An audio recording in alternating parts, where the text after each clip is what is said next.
last words are a big deal. They kind of summarize the whole trajectory or orientation of somebody's life. So if we look at the very last of the 7 last words of Jesus, it's found in the Gospel of Luke. And what happens? Jesus is on the cross, and then he cries out to the Father. He says, "Father, into your hands I commend my spirit." And then he breathes his last. Everything in Jesus' earthly life, starting from his birth, his hidden life, his parables, his preaching, everything leads to this moment on the cross, which he calls his hour. And so just think, this is a big deal. And so what does Jesus say with his last words that he has on earth to us? What does he do? He points us to the Father. He throws himself into the arms of the Father, and then he lets go. Where have we seen something like this before?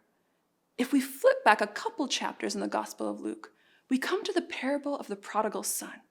We all pretty much know the parable. The son takes his inheritance early, leaves the father, lives a crazy wild life, loses everything, then he's in the mud with the pigs. Not a pretty scene.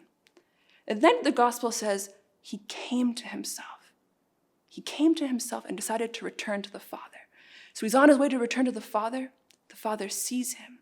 The Father runs out to him. The Son looks at him and says, "Father, I've sinned against heaven and against earth. I'm not worthy to be called your son." What does the Father do? The Father embraces him. He kisses him. And he says, "Come over, get the robe, put it on him, put the ring on his finger, kill the fatted calf. Let's make merry and feast, because my son, he was dead, and he's alive. He was lost, and now he's found." Now, why did Jesus tell us this parable? Maybe one reason is that he wanted to illuminate the moment of his death. What happened?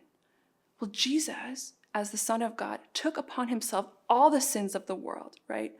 My mess, your mess, all the filth and wounds of our sins. And he hung upon the cross in our place.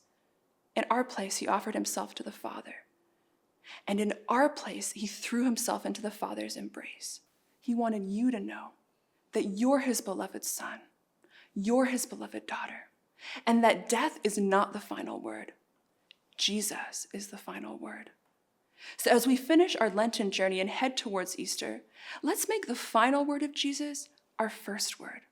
Let's say to the Father, "Father, into your hands I commend my spirit." Dad, take care of everything.